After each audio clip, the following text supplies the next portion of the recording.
Abra sua Bíblia em 1 Timóteo capítulo 4, verso 16. Tem cuidado de ti mesmo e da doutrina, persevera nestas coisas, porque fazendo isto te salvarás, tanto a ti mesmo como aos que te ouvem. Amém? Podeis assentar, meus amados, queridos irmãos. Meus irmãos, é sempre uma responsabilidade muito grande pregar no aniversário de homens de Deus, né? E quando eu prego no aniversário de um homem de Deus, eu fico pensando naquilo, pastor Alexandre, que eu gostaria de ouvir. Aí eu falo assim, bom, eu gostaria de ouvir isso no dia do meu aniversário. Eu vou trazer para você exatamente o que eu gostaria de ouvir, mas sobretudo aquilo que Deus colocou no meu coração. Irmãos, certa feita eu estava meditando sobre o que Deus coloca na mão de uma pessoa, e eu li um lindo poema que me inspirou a escrever alguma coisa. Eu gostaria que vocês percebessem, pastor Alexandre, sua esposa também. Diz assim, preste bem atenção: o que tens nas tuas mãos, Adão? Deus perguntou para Adão. Ele disse, tenho uma mulher. Disse Deus, então cuide dela. O que tens nas tuas mãos, Caim? Meu irmão. Então não mate. O que tens nas tuas mãos, Noé? Eu tenho uma marcenaria. Usa para meu serviço, construa a arca. O que tens nas tuas mãos, Abraão? Abraão disse, uma promessa. Deus então disse para ele, abraça. O que tens nas tuas mãos, Moisés? Moisés disse, um cajado. Deus disse, coloca-o na água e mova-o, e eu farei um grande milagre. O que tens nas tuas mãos, Ruth? Disse Ruth, a prudência, a virtude. Então disse Deus a Ruth, da tua descendência virá o meu filho Jesus. O que tens nas tuas mãos, Débora? Ela disse, a coragem.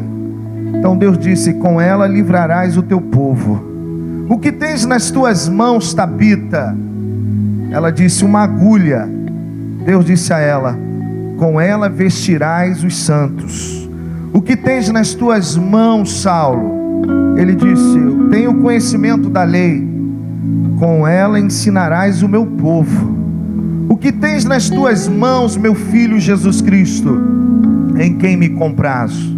Ele disse, a cruz do Calvário e o cálice do meu Pai. Jesus então ouviu a voz do Pai dizendo, com esses símbolos morrerás pela humanidade e a salvarás. O que tens nas tuas mãos, pastor Alexandre Freitas? Eu não sei, mas eu sei que Deus vai usar. Deus vai usar, grandes coisas o Senhor fará através de você no Brasil e no mundo. Amém? Essa palavra, meus amados irmãos, é para que possamos também meditar sobre o que Jesus conversou com Pedro. Abra sua Bíblia no Evangelho de João. Essa conversa de Jesus com Pedro, pastor Alexandre Freitas, é uma conversa que nós gostaríamos de ter com Jesus, né? Jesus, ele tem essa conversa com os pastores. Lá em João 21, olha que interessante, irmãos. Eu não quero ser semanticista, exagerado, né? Não quero aqui soar vaidoso, mas eu vou me utilizar do grego, do original grego, para de en passant trazer aqui uma mensagem exegética, é quase uma tradução, e nós vamos fazer isso juntos, porque aqui nesse texto estão guarnecidas verdades das quais nós não podemos em hipótese alguma prescindir. Vamos pegar aqui o versículo 15, eu serei rápido. Depois de terem jantado, disse Jesus a Simão Pedro, Simão, filho de Jonas, amas-me mais do que a estes? E ele respondeu, sim, Senhor, tu sabes que eu te amo. Nesse momento, Jesus está perguntando assim a Pedro: Pedro, agapasme? Por que agapasme? Né? Aqui é unção ágape, né? E aí Pedro respondeu, pastor Alexandre, filece. Meu Deus, mas o que é isso, né? Jesus está perguntando a Pedro assim: você me ama com amor divino? Pedro responde: eu te amo com amor filia, o amor filéu, que é o amor amizade. Jesus então pergunta a segunda vez: Pedro, tu me amas? Pedro está ouvindo a seguinte pergunta: agapasme, Pedro, você me ama com amor agape, o amor divino? E Pedro respondeu: Senhor, tu sabes que eu te amo, mas eu te amo com amor filia. Ele disse: filece. E Jesus então, pela terceira vez, o nome da sua igreja é muito revelado, né, pastor? Porque a ágape é um amor maravilhoso. Os gregos pensavam em 5 amores: o amor filantropia, que é o amor pela humanidade; o amor filéu, que é o amor de amigo; o amor filadelfia, que é o amor de irmão; o amor eros, que é o amor sexual; mas o amor agape, unção ágape, né? Que é o amor divino. Então Jesus, pela segunda vez, pergunta a Pedro: agapasme? E Pedro responde: filece. Eu sou seu amigo, mas eu não tenho condições, Jesus, de te amar como tu me amas. Eu não tenho condições de te amar no nível, no grau, na excelência do teu amor. Diga isso para o seu irmão: por mais que você queira amar o Senhor Jesus Cristo, você jamais o amará como Ele te ama. E no terceiro momento, Jesus pergunta a Pedro: filesme, Pedro? Olha só, hein? Ele desce o nível e ele diz assim: filesme, Pedro? E Pedro então, choroso, diz: tu sabes que eu te amo. Filese, te amo com amor de amigo. Isso é uma verdade importante. O nível do amor de Deus por nós não jamais se equivalará ao nível do amor que nós gostaríamos de ter por Ele. O amor de Deus é muito maior. A segunda verdade que eu quero considerar, que está ocultada aqui no texto, é que na primeira pergunta, quando Jesus diz assim: Pedro, tu me amas pela primeira vez? E Pedro responde: eu te amo, né? Ele falou assim: olha, eu te amo, Jesus. Aí Jesus falou assim para ele: então, apacenta os meus cordeirinhos. Sabe qual foi o verbo que ele usou no grego? Bosque. E ele disse bosque arnaia. Ele falou assim: olha, pega os meus cordeirinhos e coloca no teu colo. Pega aquele animalzinho recém-nascido, neonato, e coloca no teu colo. Foi a primeira coisa que Jesus disse. Na segunda pergunta, quando ele responde: Senhor, tu sabes que eu te amo, Jesus disse assim: ah, então tá legal, você me ama. Então ele usa um outro verbo. Qual foi o verbo? Ele usa o verbo poímane. E ele diz assim: poímane. Agora ele coloca uma outra palavra. Ele diz assim: próbata. Ele está dizendo: agora você vai apacentar as minhas ovelhas. Você vai dirigir as minhas ovelhas, né, pastor Alexandre? Vai encaminhar as minhas ovelhas. E aí Pedro ficou espantado com aquela colocação de Jesus. Aí veio a terceira vez, a terceira pergunta. E quando ele responde pela terceira vez, olha o que Jesus diz para ele: bosqueta probatamu. Ele troca o verbo, ele não usa poímeno, ele vai usar o próbata, que significa ovelha. Agora ele está dizendo o seguinte: olha, já que você me ama, pega essa ovelha pesada e carrega essa ovelha no colo. Pastor Alexandre, que tarefa é a nossa? Já imaginou começa com um cordeirinho, carregar um cordeirinho no colo. Agora, imagina ter que carregar o bispo Alexandre no colo. Cansa, é difícil, não é fácil. De repente você olha para o seu pastor aqui sobre o altar, você diz assim: ah, que vida legal, bolo lá, bolo da Ferrari, maravilha, o pastor está elegante, a esposa do lado. Mas vocês não imaginam o que um pastor passa. Sabe, a dureza que é ser um pastor. Eu sou neto de pastor que foi pastor durante 50 anos. Eu sou bisneto de missionária.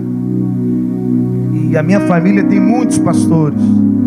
E todos os pastores sofrem muito. Eu sofro muito. Pastor Alexandre Freitas com certeza sofre muito. Sofre-se muito por amor ao rebanho. Quando você olhar para o seu pastor, pense numa coisa: que ele te ama. E ele está aqui porque ele te ama. E nenhum dinheiro do mundo pagaria o pastorado, porque é uma tarefa árdua. Diga isso para o seu irmão: rapaz, ser pastor é complicado. As pessoas querem ser pastores, às vezes, muitos querem ser pastores, achando que o título é importante, a patente é importante, o glamour do ministério é importante. O pastor que é pastor, ele não percebe nada disso. Ele não olha para isso. Ele está preocupado com a igreja caminhando na presença de Deus, com a igreja espiritualmente preparada. Ele pensa numa igreja que realmente possa agradar a Deus. Quem compreendeu a conversa de Jesus com Pedro? Levante a mão. Compreendeu como a tarefa é difícil? Então vem agora rapidamente 2 conselhos para o pastor Alexandre. Mas quem sou eu para aconselhá-lo? 2 conselhos. Paulo diz assim a Timóteo: cuida de ti mesmo. Pastor Alexandre, cuida de ti mesmo, cuida da sua esposa. Tem uma coisa que nós pastores vivemos: a gente cuida de tantas pessoas, a gente ouve tanta gente. Olha, irmãos, eu sou psicanalista e uma coisa que eu percebo é que as pessoas olham para o ouvido do pastor, chegam ali para o ouvido do pastor Alexandre, aí fala assim: tem um formato de pinico. É assim. E despejam tudo no ouvido do pastor.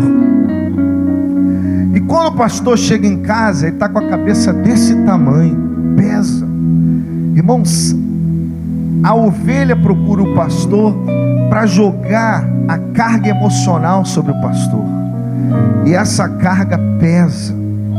Quantas e quantas vezes eu tenho certeza disso, que o pastor Alexandre perdeu o sono, pensando no casamento de uma ovelha que está em crise, pensando num irmão que compunha o ministério da igreja, que fazia parte do ministério da igreja, mas que cometeu um deslize, que pecou. E agora o que fazer? Essa batata quente, o que eu faço com essa batata quente?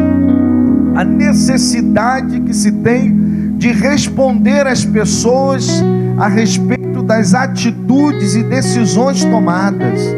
E as pessoas estão sempre olhando para o pastor, exigindo dele uma perfeição.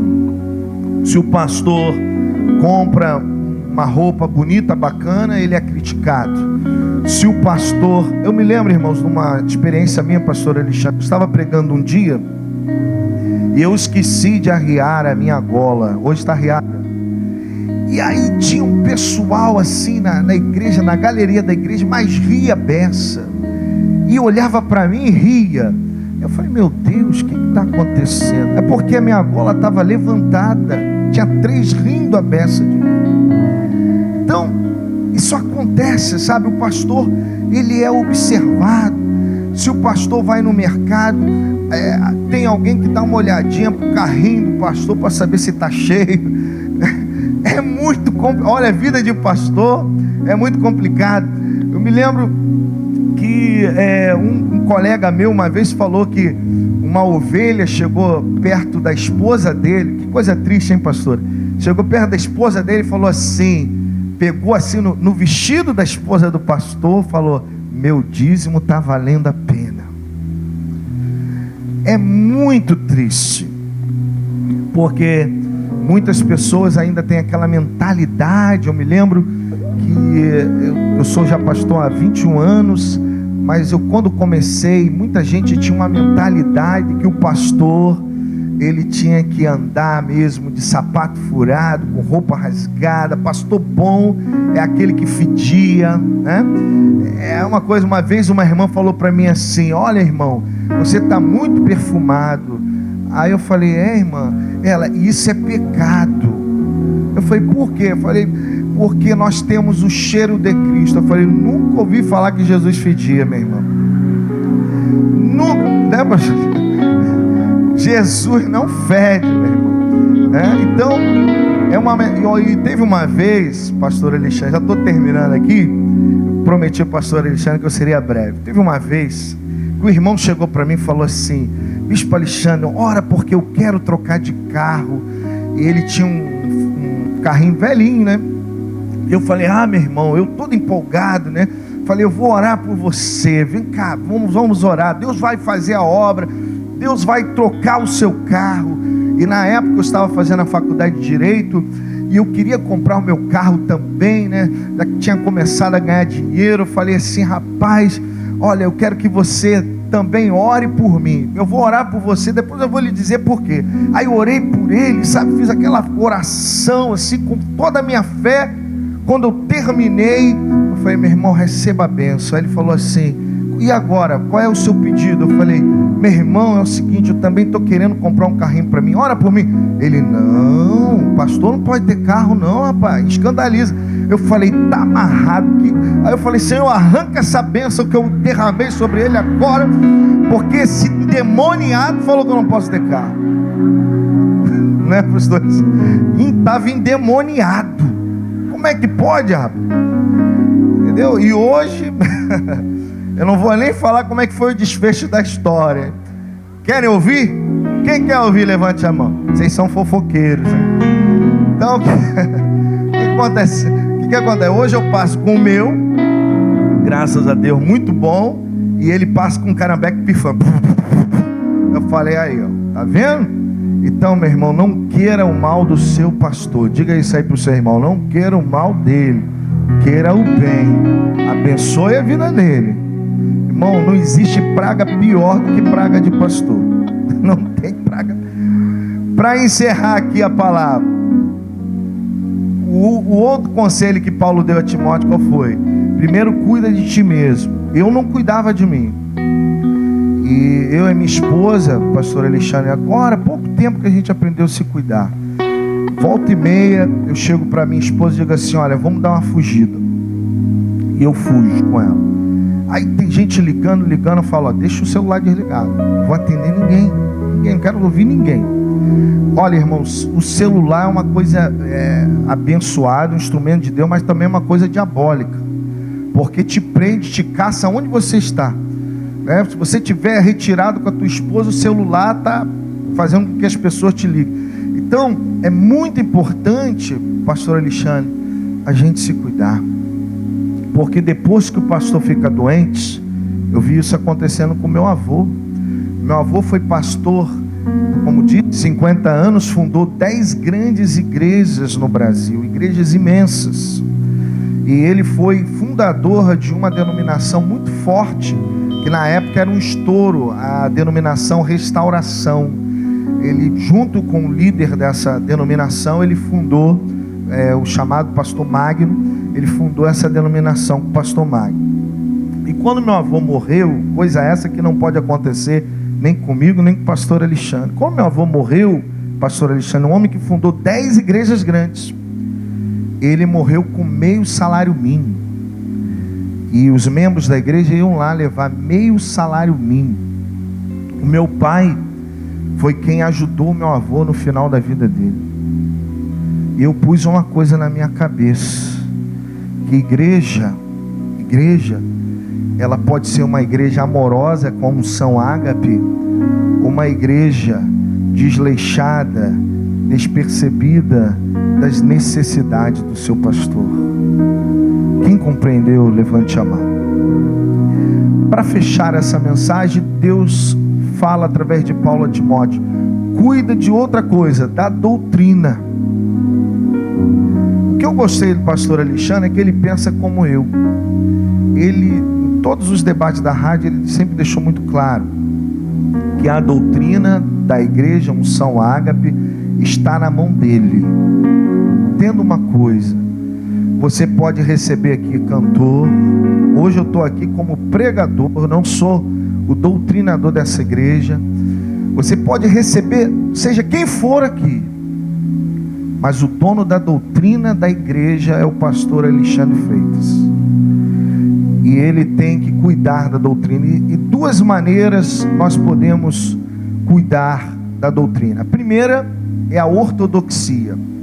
O pastor é o guardião da ortodoxia. O que é ortodoxia? A doutrina correta, bíblica. Ele tem essa responsabilidade. A doutrina correta, a ortodoxia, se esgrima com a heresia. E o meio evangélico está cheio de heresias. Então você precisa observar o que o teu pastor prega. E a segunda coisa é que o pastor Alexandre Freitas, e isso por conviver com ele eu sei que ele zela pela doutrina, pela ortodoxia. E a segunda coisa é pela ortopraxia. O que é a ortopraxia? É a conduta correta da igreja, que se esgrima com a apostasia, que é o sinal dos últimos dias. Uma coisa que o Satanás tem usado para destruir as igrejas, e tem usado muito bem, são as redes sociais e esse aparato tecnológico que está graçando no mundo todo. Existe um filósofo chamado Cioran e um outro chamado Adorno, que fala da hiperrealidade ou hiperrealismo, que é o mundo virtual que assume o lugar do mundo real. Agora tem essa brincadeira aí do Pokémon, que o diabo está usando essa brincadeira do Pokémon. Eu estava ouvindo um especialista nesse assunto falando que através do Pokémon estão mapeando as casas. O dono do Pokémon é o dono da Google Maps, e eles estão mapeando as casas dos evangélicos, das pessoas. Isso é um grande sinal, pastor Alexandre Freitas, da volta de Cristo. Estão mapeando milhares e milhares, milhões e milhões de casas através dessa brincadeira. E quando o anticristo começar a atuar no mundo, vai encontrar quem ele desejar com uma facilidade muito grande. Então você, como cristão, eu espero que você tenha entendido que a primeira coisa, você precisa olhar para o teu pastor como aquele que se sacrifica, que carrega você no colo. Valorize isso. Segunda coisa, permita que o teu pastor possa cuidar de si mesmo, e cuidar da esposa dele, e cuidar da família dele, que não é fácil. E terceira coisa, entenda que o guardião da doutrina, da ortodoxia e da ortopraxia desta igreja é o seu pastor. Que Deus vos abençoe. Vamos ficar de pé. Vamos orar aqui pelo pastor Alexandre. Meu pastor, eu me sinto orgulhoso de poder estar aqui com você.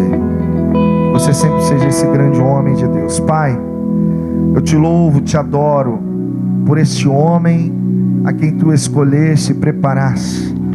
Ó Deus, eu quero nesta oração te pedir que aquilo que o Senhor colocou nas mãos do teu servo seja um instrumento de transformação de milhares e milhares e milhares de almas. Ó Deus, o que tu colocaste na mão dele, Senhor, na mão de Tabita foi uma agulha. Na mão de Tabita, Senhor Jesus, que foi uma agulha. Ó Deus, eu sei que não importa o tamanho do instrumento, mas importa o tamanho do instrumentador. aquele que nos capacita, que nos enche, que, ó Deus, nos traz a revelação do que se deve fazer dia a dia. Então, Senhor, toma a vida do teu servo, toma a vida da esposa do teu servo, abençoa, Senhor Jesus Cristo, esta família linda, abençoa os filhos do teu servo, abençoa a unção ágape, ó Deus, em o nome do Senhor Jesus Cristo, é o que nós te pedimos, amém.